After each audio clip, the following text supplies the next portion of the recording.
Welcome back to the Jackson Neill Music Podcast. It's been a little while since I've done an episode of this. Been doing some other podcasts, including the Sports and Anything Goes at Jackson Neill Podcast. It's the same podcast feed right here on SoundCloud, Stitcher, iTunes, and YouTube. Basically, wherever you like to watch or listen to podcasts, I'm there. So you better go subscribe on all your favorite platforms. Maybe give me a comment or a like or anything like that if you feel like it, if you like the podcast. So today, have a very, very cool episode with a writer who I talked with, Larry Fitzmaurice. I talked with him about his latest review. He did this one for Pitchfork, one of my favorite music websites. He talked about A Star Is Born and the soundtrack. He rated that album. I talked with him about that because it's such an awesome project. It's a really cool movie. I wanted to get someone else's opinion on that, and I think Larry has a really, really cool perspective. So I have a conversation with him in this podcast, as well as, after that, I talk about 21 Pilots and their Trench album. I know it's been about a couple weeks since that came out, but personally, I like to give albums some time to almost, for me to live with them, listen to them a couple times, and I think I'm finally ready to really speak on that album after giving it a couple listens and some time to digest. But first up, of course, is Larry Fitzmaurice, my conversation with him about A Star Is Born, because trust me, it was such a great soundtrack and such a great movie. Here's my conversation with Larry. Overall, what is your take on this soundtrack for A Star Is Born? It's funny because I think it's really tricky to make original songs for a movie about music that are good. Like, there's been so many examples in the past, I can't really call it off the top of my head where the music is just kind of unremarkable. Maybe that's why I can't recall any of them. But I think what's really impressive about the soundtrack is that it takes kind of all of its parts together, all these songwriters, including Gaga and Bradley Cooper, who did write or has co-writing credits on several songs on this album. And, it feels like a real collection of, good pop songs. I think everybody, I think, is a little surprised that this movie is so good to begin with. I personally have seen it twice already, but I probably would have anyway, even if I hadn't been writing about the soundtrack. But I think it's equally surprising that the soundtrack is so pleasurable to listen to, even when divorced from the film. Mm-hmm. Yeah, you touched on this a little bit, but my next question is going to be, what did you expect going into this? Because I certainly didn't have, I guess, as high of expectations for either the movie or the soundtrack going into watching and listening to it, but certainly came away, especially from the soundtrack, being very amazed at the talents displayed. Yeah, there's a curiosity factor, isn't there? I think everybody was kind of like, what is this going to be like? You think about what it is on a basic level. It's Bradley Cooper remaking a film that's been remade several times already, with him playing this, kind of like Father John Misty-looking Jason Isbell type, and Lady Gaga is his romantic interest. It doesn't... that sounds awful when you kind of explain it to somebody, but then you see the film and, it's really kind of emotionally powerful and very well directed beyond mere competence. So, and the performances are really impressive as well. So I think there's, I was surprised that it was good, but I'd also heard from a lot of friends who had seen advanced screenings and stuff that it was very good. I think it's been funny to see other people, close friends that I have, who were very skeptical about the film being good at all, walk away, very impressed by it. Mm-hmm. Yeah, I'd have to be one of those people. I was extremely skeptical after watching the preview and the trailer and everything, and then my girlfriend made me go, and I could not be happier because, man, it was just an incredibly powerful movie, I'd have to say. Yeah, and it transcends camp, too, even though there are parts that are kind of funny, and, knowingly so. It's not... I kind of think about another musical that came out this year that I really liked, which was Mamma Mia 2, Here We Go Again, which, that was something that's just fun to see in the theater. It's very pleasurable to watch, and everybody's having a good time. I wouldn't recommend it to too many people because it's not really the kind of thing that... it wasn't a fantastic movie, but I would say it was fantastic because I really enjoyed watching it. But, there's a campiness to that franchise, to that film specifically. I mean, it has Cher in it, for Christ's sake, that, A Star is Born really doesn't have. There's very little camp in it, even if, even considering all the memes that have come about as a result of it, which I think is impressive. Mm-hmm. And yeah, exactly. And going into this, we knew that Lady Gaga obviously has tons and tons of musical talent. But one thing I was kind of intrigued by was Bradley Cooper on this soundtrack. How well do you think he almost holds up? What do you think of his contribution to the soundtrack? I don't like. It's funny because I don't really like most of his songs on the soundtrack. I think, but it's mostly just because I'm kind of like, that kind of bluesy, classic rock, redolent sound just doesn't appeal to me when it's done as generically as that. And I think they're like competent songs. They're certainly better than, say, like I don't know, the songs in Rockstar, the Mark Wahlberg movie. But that's not saying like a ton. And one thing that like he can sing. He's very good at singing, and I think that was kind of surprising. And he changed his voice completely for this performance, and that kind of transformation can either go very well or very poorly, and it went very well in this case, which I think is good. Mm-hmm. I'd have to agree. I mean, hearing Bradley Cooper in it, his songs, I felt like, they were the more generic ones, but on the tracks that he did, that were, I feel like, the standout tracks, his contributions, I felt like, were needed and were welcomed. Yeah, totally. And going to some standout tracks, reading through your review, I'd have to agree with these being the three ones that really stand above the rest, being Shallow, Always Remember Us This Way, and I'll Never Love Again. What were it about those songs that, for you, that really made them stand above the rest? I mean, it's interesting because if I didn't listen to the soundtrack before I saw the movie. And I think that was a good thing because the performances of those three songs in the film are so kind of organic and emotional. It doesn't feel like you forget that you're watching Lady Gaga on screen. You feel like you're watching Allie, her character. And I think the performance really sells those songs to a point where when you listen back to the soundtrack, they're kind of undivorceable from each other. Like the imagery still sticks in your head, and I think it kind of adds some extra emotional heft to the proceedings, so to speak. Mm-hmm. Exactly. I mean, I didn't listen. Me as well. I did not listen to the soundtrack before I saw the movie, and I think the soundtrack was that much improved because I saw it and listened to it afterwards. Because I feel like even though you could enjoy this soundtrack without having seeing the film, in order to get its full effect, you need to have seen it to, like, almost like you said in your article, reference back and think back in the movie to when these scenes were happening. Yeah, totally. Also, you mentioned how there were a lot of almost like, pop heavyweights, people on the production end of this, through a couple of genres who were, very big names. Just can you tell me a little bit about, on the writing side of this album, who were the people that kind of contributed on the production end? Well, I mean, there was actually, it's funny because Diane Warren, who has kind of written a lot of these type of, Oscar bait torch songs that are in the film. The song that she wrote is actually the song that everybody is kind of knocking on lately, which is "Why Did You Do That?", which is one of Allie's pop songs from the second half of the film.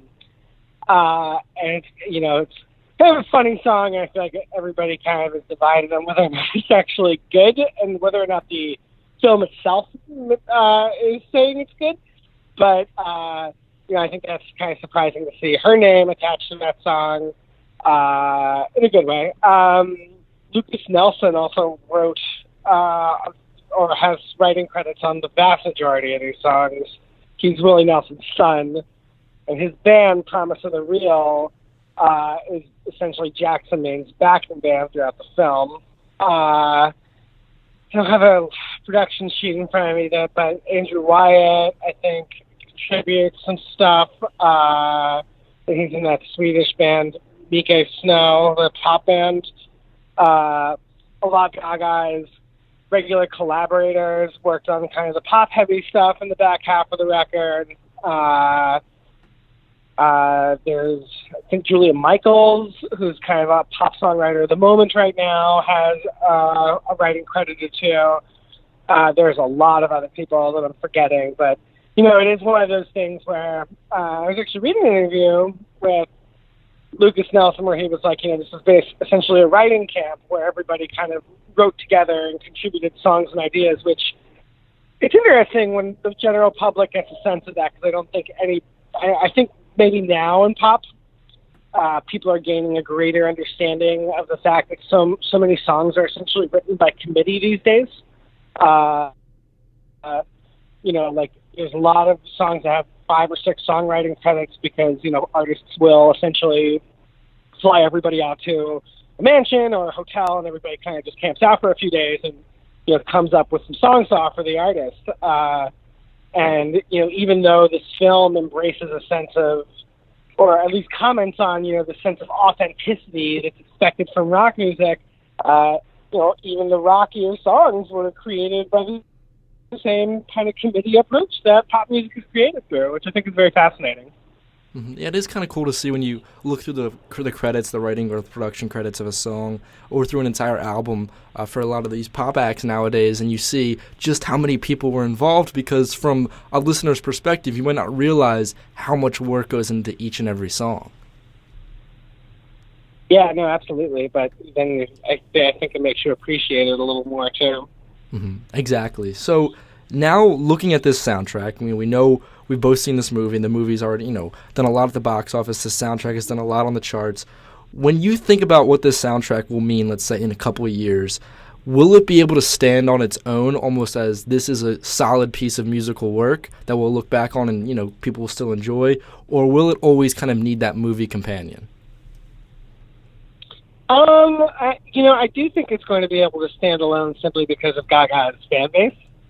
But, you know, there is kind of a general iconography surrounding this entire film, and, you know, it kind of feels like a pop cultural event, so to speak, right now. Everybody's seeing it. Everybody has an opinion on it. Some people are seeing it 2 times. My wife is going to go see it a 3rd time next week. You know, like, it's something that people are really into, and I think that's going to probably keep going that way for at least until Oscar time. Kind of crazy to think about too that, you know, this film is probably going to dominate the Oscars this year, and which is still 3 months away. So, you know, we're far from, well, to paraphrase the film, we're far from the shallow of Star is Born chatter.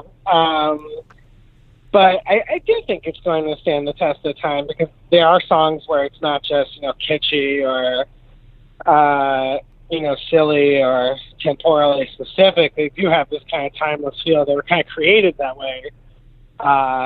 You know, it's hard to predict what people are going to care about a few years from now, obviously, but I do think that, you know, there's a certain resilience baked into these songs that ensures that it's kind of going to be, they're not going away anytime soon, so to speak. Mm-hmm. I'd have to agree with that, and I liked your paraphrase there. And Larry, thank you so much for coming on my podcast. Thank you. I was glad to be here. And where can people check your stuff out at? I don't have a personal website right now, but I write for a lot of different websites, and when I remember to publicize it, I usually do so on Twitter. So my handle is L Fitzmaurice, my last name, and that's where people can go if they want to see my writing. Well, thank you so much, Larry. I'm going to attach all those links for your social medias and your article and all that great stuff in the description of this podcast. And thanks so much. We definitely have to do this again sometime. Yeah, for sure. Yeah, let me know if you have anything else you'd like me to talk about going forward. That'd be great. Again, a big thank you to Larry for coming onto the podcast. Check down in the description for links to his social media, his review of A Star is Born soundtrack, and just all that great stuff, because you don't want to miss anything that Larry writes. That review, really go recommend you guys read that, and also check out his other stuff, because he's one of my favorite music writers out right now. So now I want to switch up the conversation. I guess you got done talking about it with A Star is Born, but now I want to transition more over to the 21 Pilots with an album that so far for the month of October, I would have to say, really has come to define this month in terms of the biggest music releases. Now, A Star Is Born has obviously, catapulted up the charts. That's been a really big one. There's been some other, hip-hop projects here and there. But one album that, for me, is just a fan of music in general, that really I've been looking forward to for months. I talked about the lead singles when those first came out. But just an album that was on 2018's must-listen-to list, and that is 21 Pilots with their Trench project. It's the follow-up to Blurry Face back in 2015. The album who's now gone, I think it's triple platinum as of right now. But like as always, that's subject to change because it's constantly getting streams, constantly getting sales. But on this follow-up, it was something that I was so intrigued to going in as to what 21 Pilots, what Tyler Joseph and Josh Dunn would do on this project, because really they really didn't have any clear way they had to go. So lots of times you come off an album and it's almost like you almost feel like this need to kind of follow it up with another great project. But following Blurry Face and just all that album achieved, how much of a tour these guys did, just how big of a project that really was, and the singles that came off of it that still I hear on the radio today, 3 years later.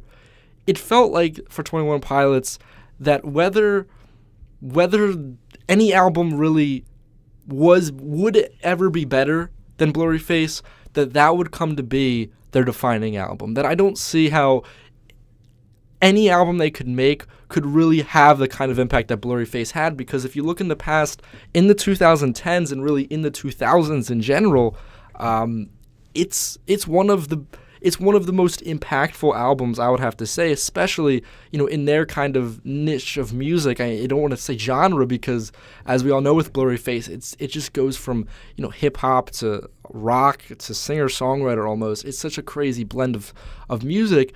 So that's why I was so intrigued by Trench, was because it almost felt like for 21 Pilots, they realized that they didn't have to follow up Blurry Face with another classic album, with another career-defining album. They have that centerpiece of a project. And lots of times, sometimes you feel artists, when they have one of those albums, they follow it up almost trying to do too much. One artist I would look at and say that happened to was a person, if you look over in hip-hop, somebody like J. Cole. He releases 2014 Forest Hills Drive, where he finally lets himself become free, and that really will become the J. Cole album that we'll always remember as being his defining album. And then he took some time off, came out with For Your Eyes Only, and it just felt like a project that, although it had this focus, it still didn't accomplish all that it had to. Maybe it was just we had too high of expectations. But then if you look at an album like KOD, which he came out this year with, you can really see that it took him a project to really kind of break free, I feel like, from all those expectations that releasing just an almost instant classic album like 2014 Forest Hills Drive does put onto you. So for Trench, it feels like from the very start that 21 Pilots knows, okay, they can go anywhere they want, and they're choosing to go a different route. And whereas Blurry Face was so good at jumping in between genres from track to track, where you never knew, in your first couple of listens from it, you never really knew what direction the album was going to take on the next song, because there were songs like Lane Boy and Tear in My Heart and then Stressed Out, Ride, all kind of condensed in a 5-6 song pack to start out, with going from heavy guitars to then, rap drum to rap beat lines to then going over to a singer-songwriter feel. It was just such a diverse collection of songs that rightfully was able to produce these singles that were able to jump off the album. And I think the cool thing about Trench was that 21 Pilots were able to now instead on this one make a project that's more cohesive. And listening through this album, besides maybe a couple songs here and there, I know they released Jumpsuit, Nico and the Niners, Levitate before. Listening through it, I'd probably, I'd pick out Nico and the Niners and maybe Chlorine as like as my favorite tracks, and those, I will listen to occasionally outside of the album. For the most part, this is an album where it's best listened to front to back, and it almost feels a little odd taking a song out of place off of it. And for an album like Blurry Face, where the songs are so tailor-made to be listened to one or two here, or whatever order you really feel like, Trench is an album that has kind of this clear focus. Maybe not clear, because it has a focus. It's kind of difficult to discern at certain times. Maybe that's just a stylistic choice, but as a listener, you almost listening to this album know that there is a purpose behind what they're saying, but you almost can't figure it out. It's just a very, I guess I have to read into more kind of, maybe go onto like the Genius page and look at the lyrics of each song, or read into more of like fan theories and things along that line. But we know there is this kind of overarching almost story or a motif throughout this project. It's kind of hard to discern exactly what it is, but just the feeling of it being there is easily conveyed throughout this project. And it just becomes that, in a good way, you almost can't tell as these songs go from one to the other. Not because they all sound the same. That's not what I want to say. It becomes, you almost sometimes can't tell what song it is because they fit together so well. Because instead of it feeling like 14 tracks, this feels like one 47 or 50-minute piece, body of work that just flows from beginning to end. And I think that was a very cool direction for Trench, and it won't get them, I feel like, a ton of radio play. Just because they are 21 Pilots, just because they are coming off Blurry Face, songs like Nico and the Niners and Jumpsuit or whatever, they will be on the radio. But what we'll see is that, I don't know, they won't be on the radio for as long as Blurry Face songs are, such as Stressed Out, Ride, all those tracks that you can still hear fairly frequently nowadays. They won't be on for as long as that. And I don't think these singles will sell as well. And I don't think this album will sell as well. But I think for fans of this kind of music, it will be just a welcomed project and something to come off of Blurry Face, knowing that, okay, 21 Pilots, they're not. We obviously know they had some good music before Blurry Face, but now coming off of it, now to know that, okay, they still do have direction, they still do have inspiration, even after that kind of career-defining project. So Trench is definitely a step in the right direction, shows what the group is really capable of, and shows a different skill set. Rather than try to go song to song and switch it up, they kind of develop their own sound that they keep throughout the entirety of this project. And in some instances, it's switched up. I feel like it gets a little more poppy on Nico and the Niners. I feel like on Jumpsuit, they definitely get a little more to that hardcore on parts of that song with the screaming and everything. And there are times when there was a little bit more rapping. There's so there's definitely that genre-defying element to this, pieced in between each track. But on the overall spectrum of it, you can't go, this is a rap track, this is a rock track, this is a clearly whatever track. You have to, there's elements and they're pieced throughout each song, but what drives it together is just their own sonic kind of signature sound that 21 Pilots has developed. So overall, this album, I don't think it's right to compare this to Blurry Face. I don't think you can really compare anything coming in their discography or anything that what they'll ever make to Blurry Face, because that is the essential album for 21 Pilots, and I think it always will be. But instead, rather than going through and trying to compare it to their past work, because that's what people do, and I just don't think that's the right way to consume music. I think we have to look at this as its own separate project, take it for what it is, which is a very, very cohesive body of work with a solid, consistent feeling and overall storytelling throughout it that I feel like we don't get from a lot of albums, especially from pop heavyweights, because they're so focused on being on the radio. So the nice thing about 21 Pilots is that, yes, they can sell a lot of records as an album, but they don't have to be concerned with putting a song on the charts, because they know that just doing their own thing will satisfy enough of an audience to where they don't need to make a radio song, have a clear radio play on their album. They can just make the project that they want to make. With that, that'll wrap it up for this edition of the Jackson Neill Music Podcast. Thank you so much for tuning in. Remember, check out Larry's stuff down in the description of this video. Also in the description are links to my other podcast page, whether you like to listen to this SoundCloud, Stitcher, iTunes, YouTube. Basically, links to all of that great stuff is in the description of this podcast. Also, check out the Anything Goes and Jackson Neill Sports Podcast in the same exact podcast feed as this, where I talk about sports and the sports when I interview sports writers. On Anything Goes, I interview musicians. Have a really cool interview coming out tomorrow with New Orleans rapper Alfred Banks. You don't want to miss that one, so come right back to this podcast feed tomorrow. Also, follow me on Twitter and Instagram. Those links are in the description as well, at Jackson Neill 20. There you will find links to all the podcasts as soon as I upload them, some little bit of bonus content on there as well, a little bit of extra from the interviews and stuff like that. So go follow those social medias on Twitter and Instagram at JacksonNeill20 as well. Thank you so much to everyone who's listening. I'll see you all next time.